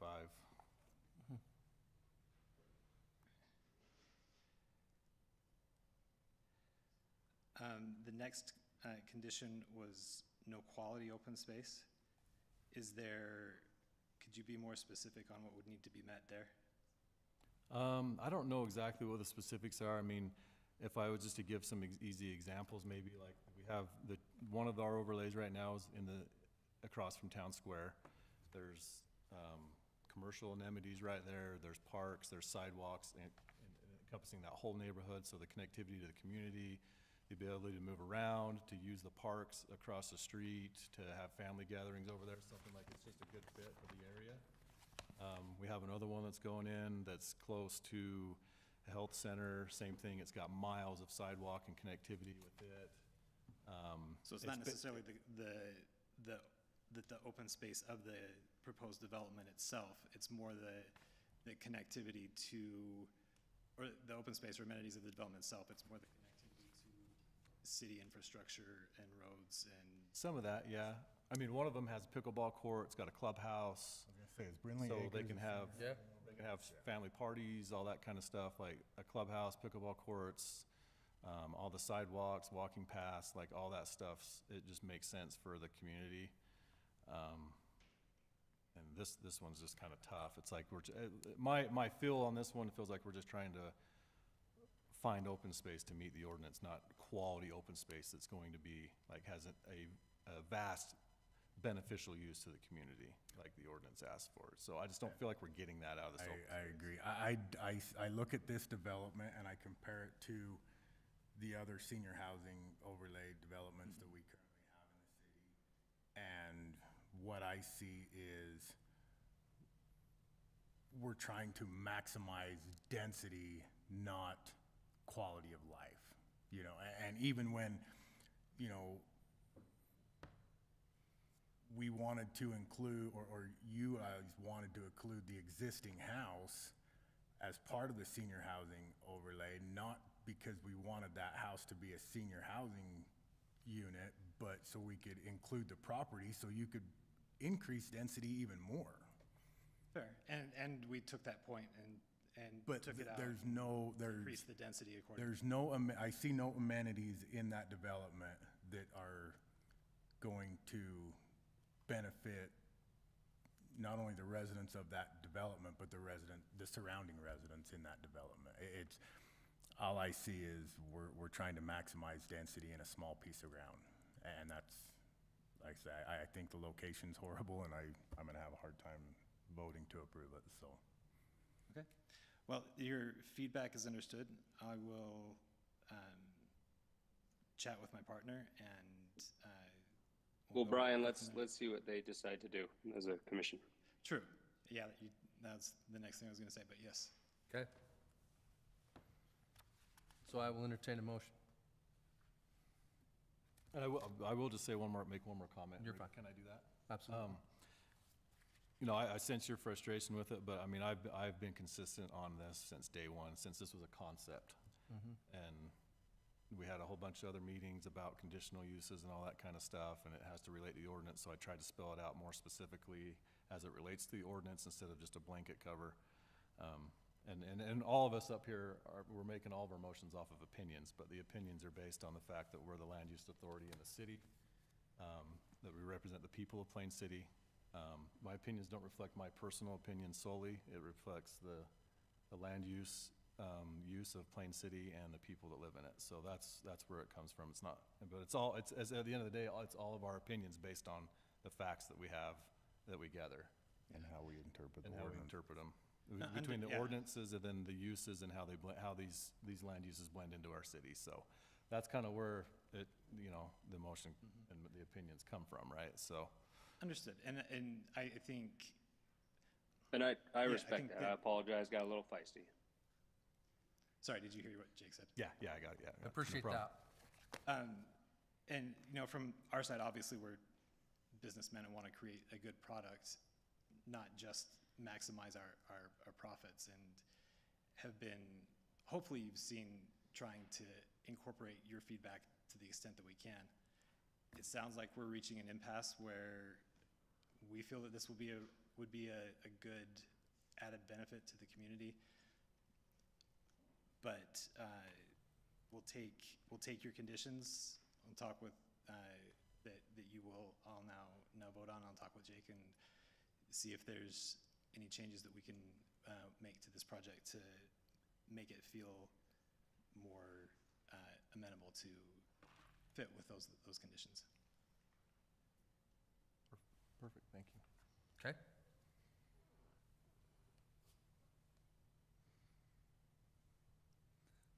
This is a motion. I've been ready Yeah, to make a motion since day one. Let's have it. Want me to do it? Make it, you want me to make it? Go for it. I don't care. I'll make a motion to recommend denial to the city council of the Kelly Cove conditional use development agreement based on my concerns on location, Commissioner Skeen's concerns on the ordinance. Design density and open space. Design density and open space. Okay. Yeah. Motion, do I have a second? Second. Any further discussion? And that was a recommendation, right? Yeah, Yeah, recommendation. that was a recommendation. Okay, any further discussion? Now, keep in mind, this will go to city council. You know, they will weigh this recommendation and make their final approval of what they decide. When will it go? I am assuming it won't go next, the one in 2 days, but the one 2 weeks following that, the 19th of March, I would guess. Okay? Yeah, I would think so, yeah. All right, so I have a motion second. All in favor? Aye. Aye. Aye. Motion appears unanimous. Thank you. Thank you, gentlemen.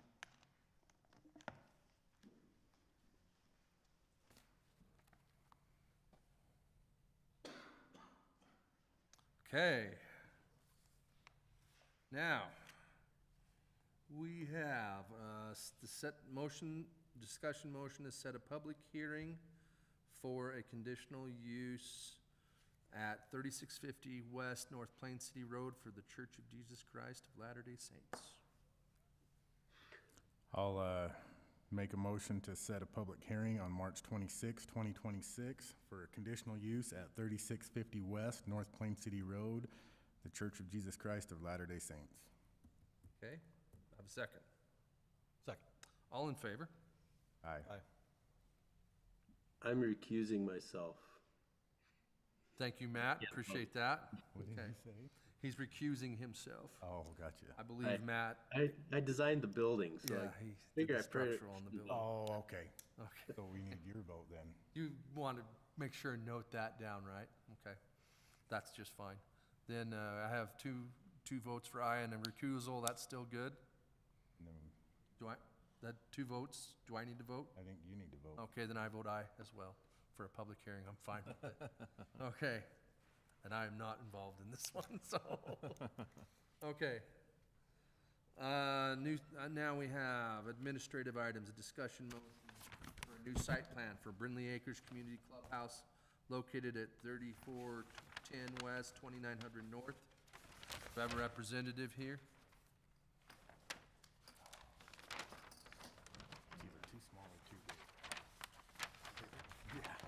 Commissioners, my name is John Southern, representing Hamlet Homes. Address is Okay. here tonight. We're seeking approval of our site plan for our Brindley Acres Clubhouse. That's why we're here. Cool.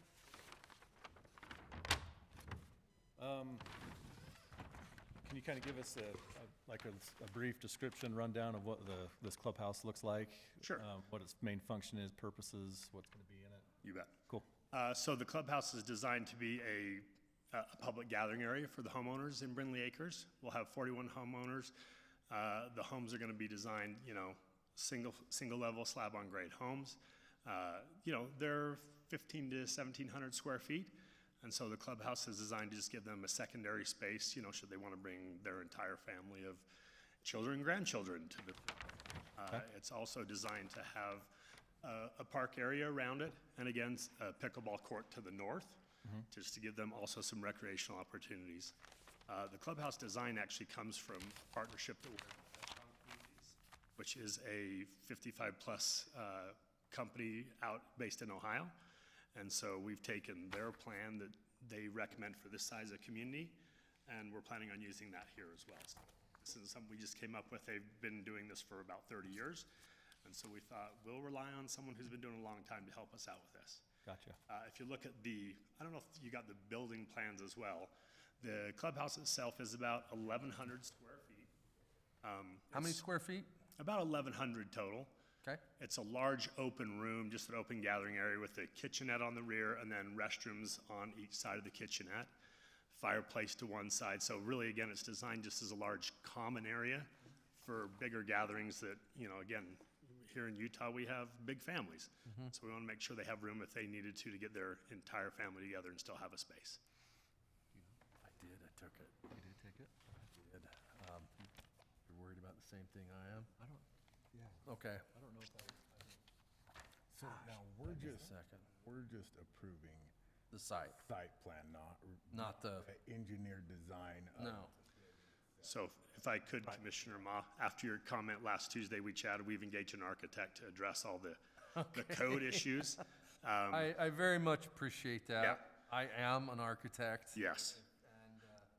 And I'm not trying to sell my own profession, but like I said, I saw some issues with that big of a room with regards to egress, and it concerned me. So, Yeah, we've engaged her. She's going to work with our in-house drafting team, so we'll still do all the drafting, the line work. She'll do plan review, she'll do stamping of the plans, et cetera. 'cause a room that big, you're gonna have more than 50 occupants, and by code, you have to have 2 exits out. And so we're kinda getting into the minutia, if you will, but.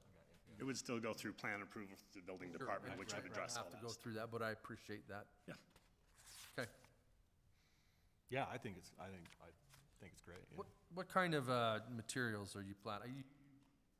It looks like On the building itself? siding or plank type of a Yeah, material? it'll be a fiber cement siding. Okay, so like a hardy board type of Yeah, a thing? yeah, with Okay. stone below. Okay. I mean, you know, aluminum soffit and fascia, like. Sure. The real intent with this clubhouse is to match very closely to what we're gonna do on the homes as well. We want it to be a cohesive part of the community. We want it to fit right in, so you almost don't notice that it's not a residence. I mean, obviously, it's gonna have a much larger open area around it, but the idea is to make it blend in with everything else. Mesh is good, yeah. Yeah, Very good. Appreciate that. you're welcome. All right, any other questions? All right. I got a question. The sidewalks you're showing on your site plan, do they connect to the other parts of the property? Is that why I'm seeing the sidewalks and that there's, some connectivity there? Yeah, there's a sidewalk, so if you're looking at the building itself, the large room has a big patio to the east. Right. Still, you know, covered patio under a roof, and then you have a sidewalk going to the east and to the south, which connects to the community sidewalks, which basically, you know, if we had the Brindley Acres plan, there's sidewalks bordering all the roads in Brindley Acres, and these sidewalks connect to those sidewalks, which then connect out onto Plain City Road. Okay, here. That's all the questions I had, Jared. Okay. Any other questions? I will entertain a motion. Say what?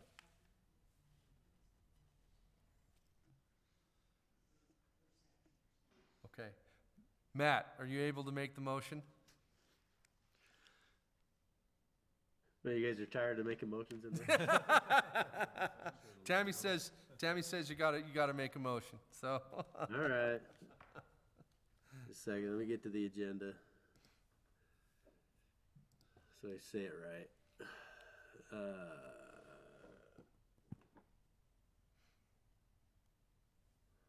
Kinda felt like Matt was So getting. we're left out. doing a motion to approve the conditional use for the clubhouse, for the Not a conditional use, Matt, it's just approval. site plan. Yes. A Brindley Acres site plan of the clubhouse, right? Is that what we're doing? Mm-hmm. Okay. So I'll make a motion that we approve the site plan for the Brindley Acres Community Clubhouse, approximately 3410 West, 2500 North. Have a motion, do I have a second? Second. Motion and a second, all in favor? Aye. Aye. Aye. Very well, thank you very much, Thank appreciate it. you. Could I ask one other question related to design guidelines in the senior housing overlay? So there's a requirement to have 30% masonry, which is defined in the overlay as stone and brick. Do you guys consider fiber cement siding as masonry? Because a lot of other cities do. We're just trying to figure out what the I plan, would not consider that masonry myself. stone and brick. Okay, thank you very much. Appreciate your help, commissioners. Thank you. Yeah, especially, does our ordinance identify Does. then, yeah, All right, now, we have a lot line adjustment for the property located at 3020 West, 1900 North. This is Kyle and Philip Reese. Mr. Reese, good to see you again. Likewise, thank you. Thank you for being patient with us. We have a lot on our agenda tonight. Yeah, it was a good Okay. Good meeting. My name is Philip Reese. I currently reside at 2371 North, 2850 West. This request is simply to adjust a lot line on my family's property that we've been at since, I think, 1994. To shrink one of the lots to approximately an acre so that culinary and secondary water can be properly taken to that piece of property. Allocated. Yes, allocated. 'Cause if y'all don't know, water's pretty sacred around here, so. Yeah. So basically what he's doing is, that. He's shifting it to the middle. We talked about this a Yeah, little. yeah, we did briefly, yeah, talked Yeah, about it. okay. Good. Any questions? It's pretty. Yeah? I'm just curious why in the middle, Sorry, not that's a one new side or the other. commissioner.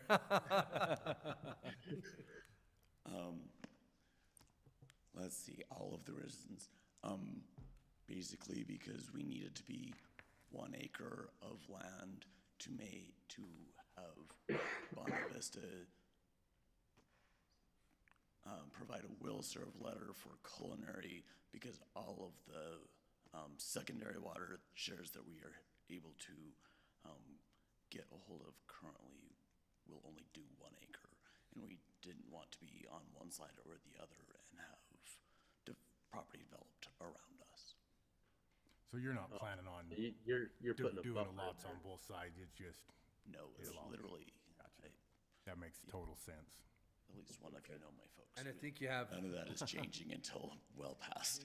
Do not need to be haunted by them. In all honesty, it's set up to where you could have A lot on the distance both you needed to sides. go back to the property for development, or you have a lot on both sides. Yeah. It's actually not a bad Yeah. setup when I look at it like that. yeah. And So right now you I have, see why and kind of, yeah, you have an existing, I think, an existing drive or access into the Yeah.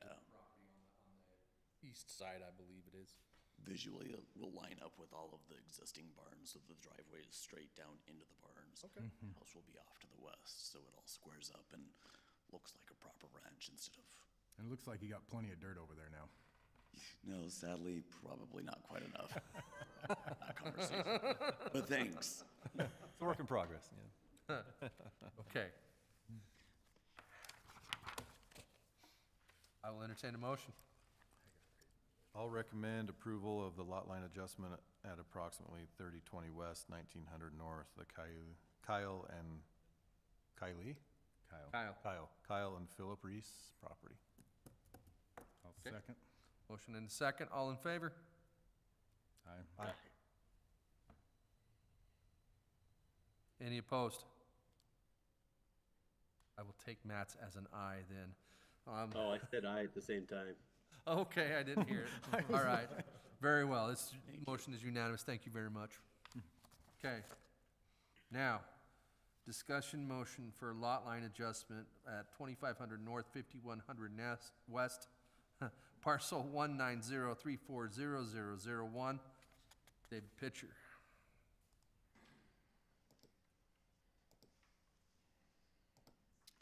Gentlemen, just go for it, or do you have any questions on what or why we're doing it? I'm good if you guys are good. Yeah, we're familiar with this site. Yep. So, Yeah. That's it, I'll sit down. Thanks for. Thank you. Doing that, yeah. I'm new. What is this? Matt, any questions? Yeah, where is this close to that other one? I don't know. I'm just curious where Close- where this is at. I couldn't see it from the packet we got, like where this is at and. Close to where the shooting range is what you're referring to, Matt? Right. Okay. How close are you to that? Oh, we're probably 4,000 or 5,000 feet. Yeah. We're a ways south of that. So Okay. what this was, is this is part of the Weiniger property, and we had originally,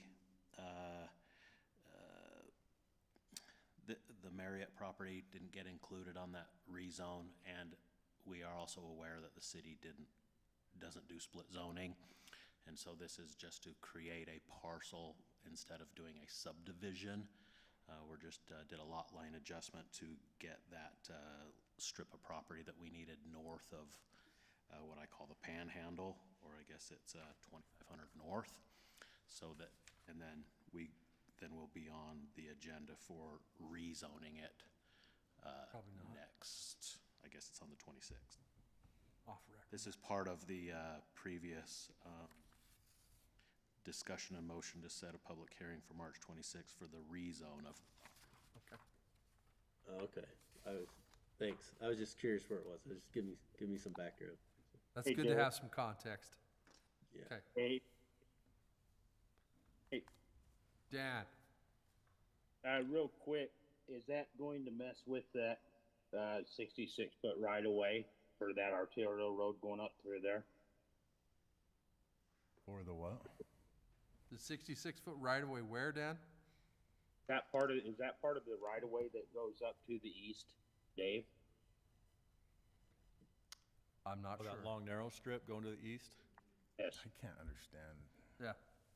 I don't think we understand your question, but essentially is what this is doing is we have that, the Weinigers have that long, narrow piece that comes all the way up to the old, I don't want to call it the old, the existing city boundary there, the city's western boundary.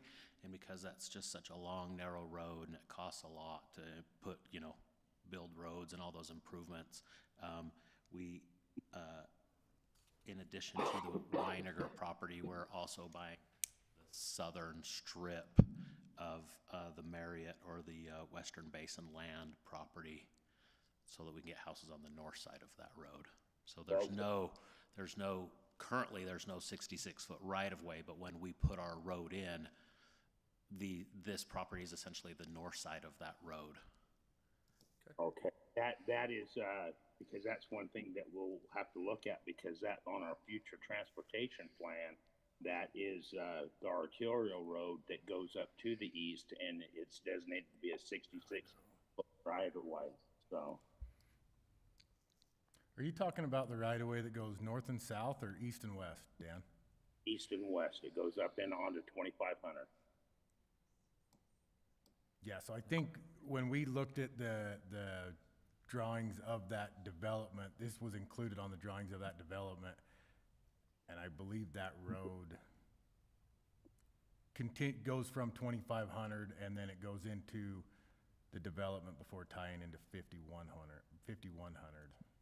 Yeah, it should go straight through, so, because it's supposed to be arterial road. Where's that at, Dan? Right here. Yeah, where? Oh, where's it show the road being an arterial road at? That's where you gotta look at the, Yeah, I'm not seeing it either, so I'm Look at our future land use map, That's what I'm looking at. not land use, transportation plan. We have a future transportation plan? we do on the general plan, we do. Sorry, did you say it's on the general plan? Yeah. I'm looking at the general plan. Oh, I know what you're talking about. Yeah, okay. Okay. Yeah. You got it? Yeah. Well, yeah, I gotta get there, but I know what you're talking about. Mm-hmm.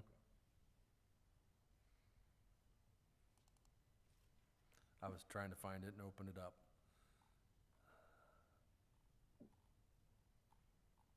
Is that also gonna be your future land use map, or is that just your general plan Yes and no. document? I mean, it will be, but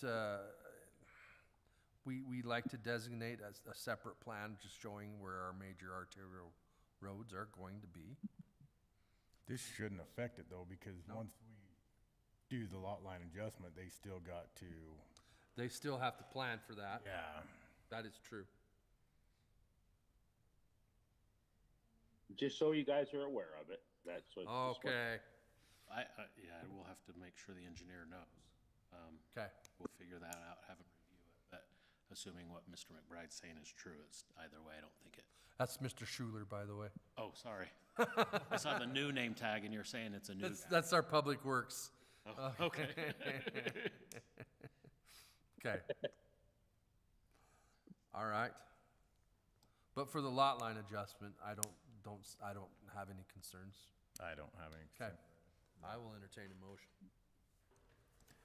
We'll make, this a recommendation of approval or? No, can we- this is just approval. So I make a motion to approve the lot line adjustment at approximately 2500 north, 5100 west, parcel 190340001. Motion. Second? I'll make a second. Thank you, Matt. All right, motion and second, all in favor? Aye. Aye. Okay, Didn't sound so excited about that. very good. All right, he's not. Report from city council. That's me, huh? Yes.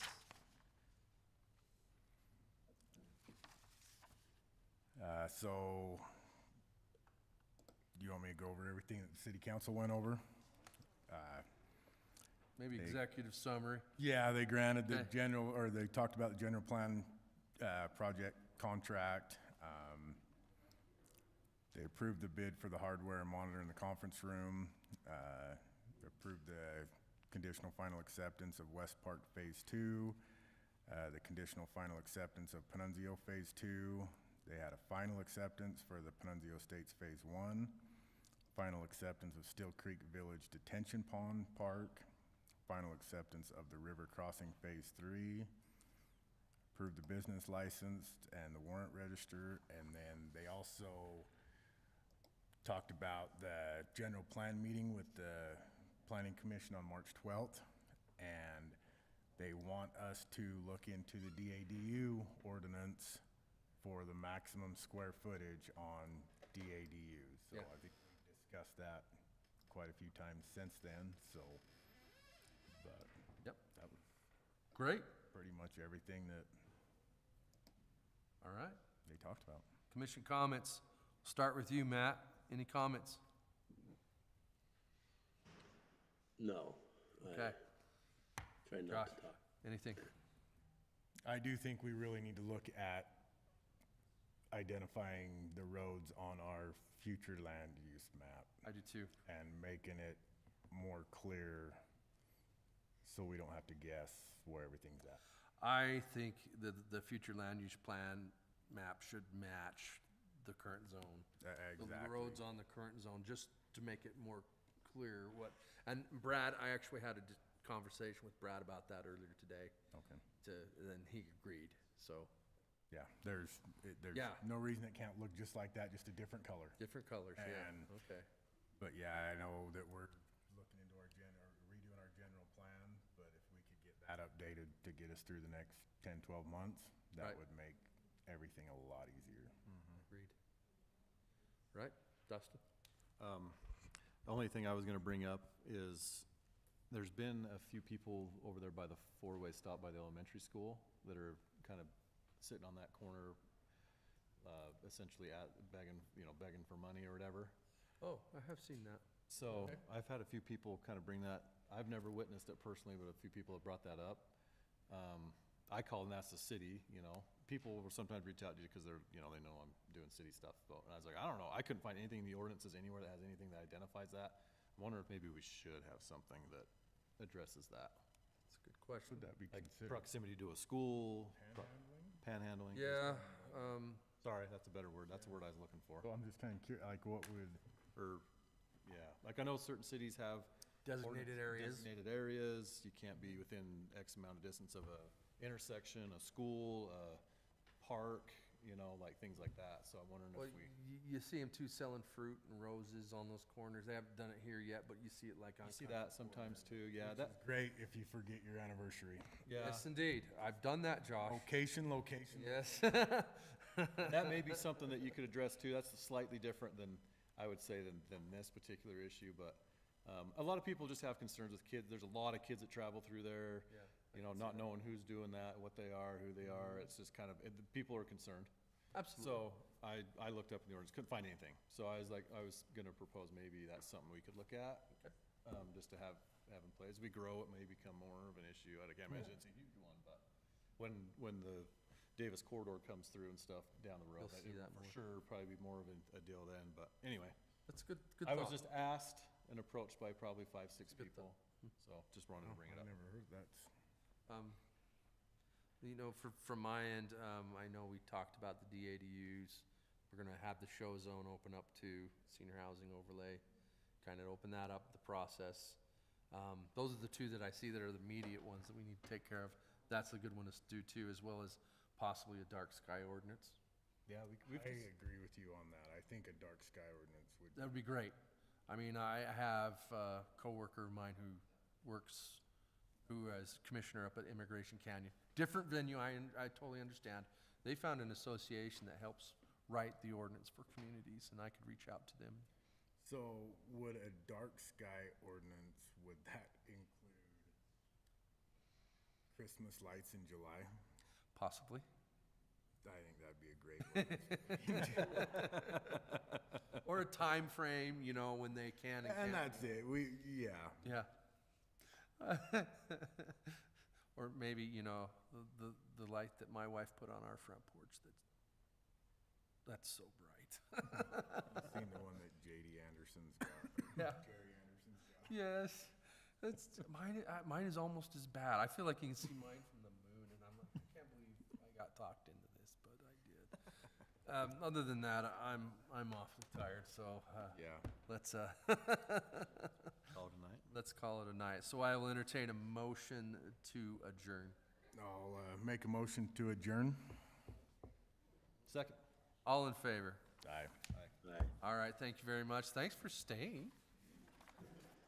Appreciate it. Our best turnout in, Yeah.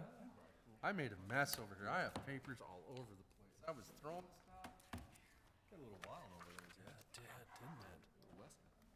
Yeah. Sorry about that. no, I'm glad. Did we stop recording? I don't know what. Recording stopped. Thank you. Yeah. Okay, there you go. I'm glad that